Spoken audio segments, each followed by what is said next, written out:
guys, welcome! In my previous video, we explored the region of Rosanna, the hometown of the Doram race.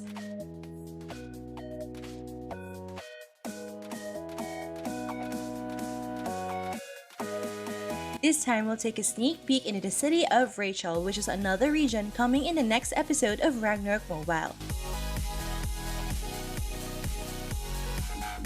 We'll dive into the history of the city and the high-level monsters lurking around this region.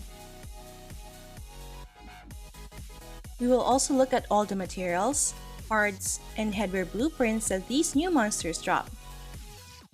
Alright, without further ado, let's begin. Let's start our journey to the city of Rachel. Coming from Islud, just talk to the airship NPC located at the lower right portion of the map. Then you'll be transported to the Ida plane. Afterwards, just proceed to the leftmost portal and will arrive at the city of Rachel.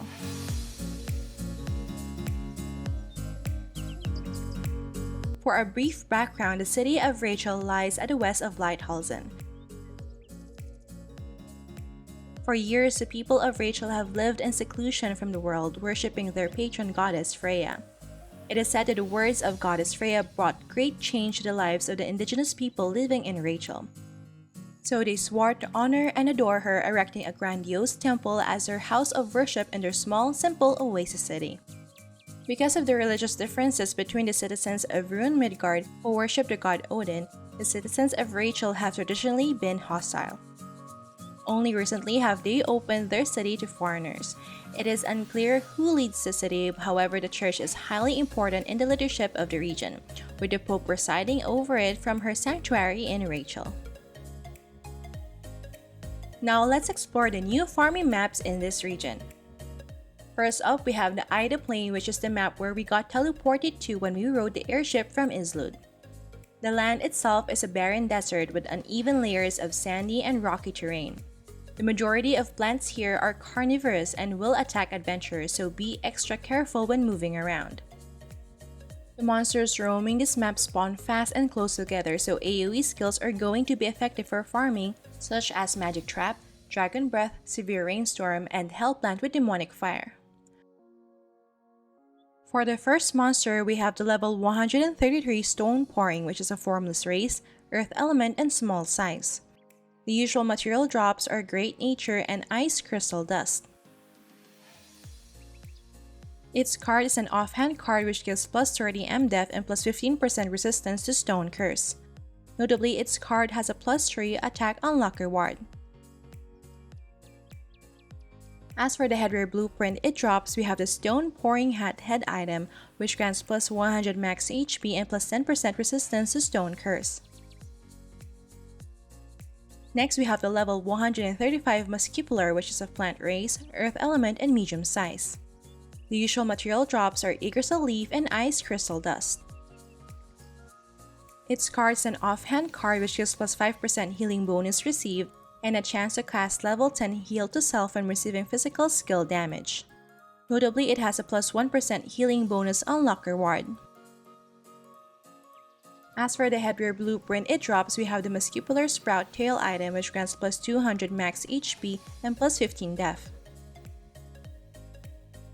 Next, we have the level 137 Rowan, which is a brute race, wind element, and medium size. The usual material drops are Dead Branch and Eye of Devil. Its card is a garment card which gives plus 10 flee, plus 10% damage to water monsters, and plus 20 crit to fish race. Notably, it has a plus 1% damage to fish race deposit reward. As for the headwear blueprint it drops, we have the Rowan Backpack back item, which increases poison damage by 8% and reduces poison damage received by 8%. Unlocking this headwear gives plus 3 magic attack. Additionally, there are two boss monsters that you'll find here. First, we have the level 143 mini-boss Galleon, which is a brute race, wind element, and medium size.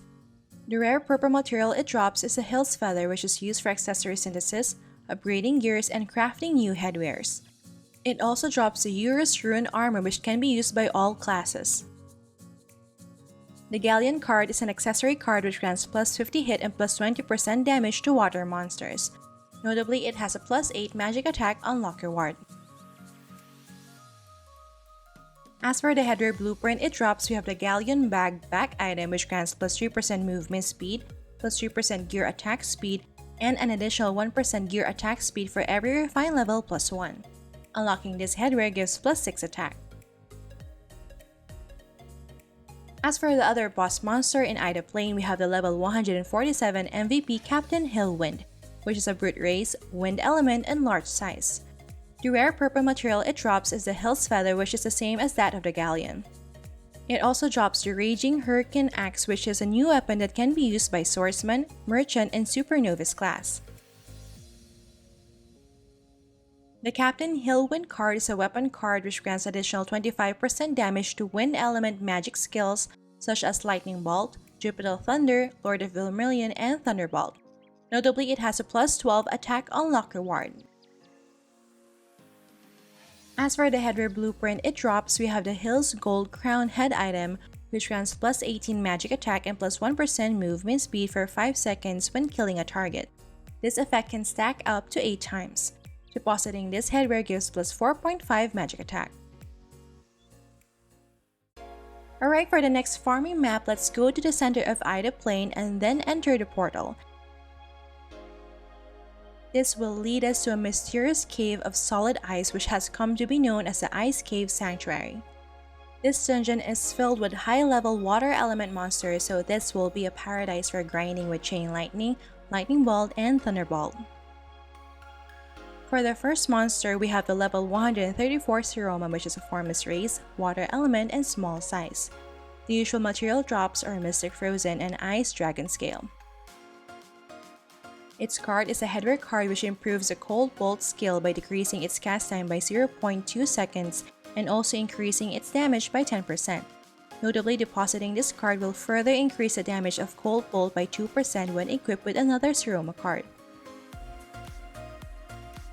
As for the headwear blueprint it drops, we have the Snowball head item, which increases damage to fire monsters by 10%. Next, we have the level 136 Snowier, which is a formless race, water element, and large size. The usual material drops are Blue Potion and Ice Dragon Scale. Its card is an armor card which increases damage to water monsters by 15% and reduces water damage received by 5%. Notably, it has a plus 3 magic attack on lock reward. As for the headwear blueprint it drops, we have the Snowball Backpack back item, which grants plus 5% water damage and plus 5% freeze resistance. Unlocking this headwear gives plus 3 attack. Next, we have the level 138 Iceborne, which is of plant race, water element, and medium size. The usual material drops are Candy and Ice Dragon Scale. Its card is a footgear card which grants plus 5 fit and plus 10% freeze resistance. As for the headwear blueprint it drops, we have the Ice Pouring Hat head item which grants plus 200 HP and plus 10% freeze resistance. Unlocking this headwear gives plus 3 magic attack. Additionally, there are 2 boss monsters that you'll find here. First, we have the level 142 mini-boss Ice Statue Gazzetti, which is a formless race, water element, and large size. The rare purple material it drops is the Nightmare Breath. It also drops a Flamethrower, which is an offhand that can be used by the Mechanic and Supernovice class. The Ice Statue Gazzetti card is a footgear card which grants plus 3% movement speed and plus 10% damage reduction. Notably, depositing this card will further increase the movement speed bonus by 2% when equipped with another Ice Statue Gazzetti card. As for the headwear blueprint it drops, we have the Ice Sculpture Spine tail item, which grants plus 3% ignore death, plus 20 attack, and a 100% chance to reduce the target's death by 3% for 5 seconds when attacking. As for the other boss monster in the Ice Cave Sanctuary, we have the level 145 MVP Ice Dragon Tulanux, which is a brute race, water element, and large size. The rare purple material it drops is a Shabam's Wrath. It also drops the Frozen Bow, which is a new weapon that can be used by the Ranger and Shadow Chaser class. The Ice Dragon Tulanux card is an armor card which grants additional 25% damage to fire monsters and a 30% chance to cast level 10 Frost Nova on enemies when receiving damage. Notably, it has a plus 12 magic attack unlock reward. As for the headwear blueprint it drops, we have the Frost Dragon head face item, which grants plus 10% damage to fire monsters and plus 20 attack. Depositing this headwear gives plus 4.5 attack. Alright, for the last farming map in this region, let's go back to Rachel and enter the Temple of Freya located at the northernmost portal. Then go straight to the upper right portal. This will bring us to the underground shrine, which is full of secrets and strange-looking mutant creatures.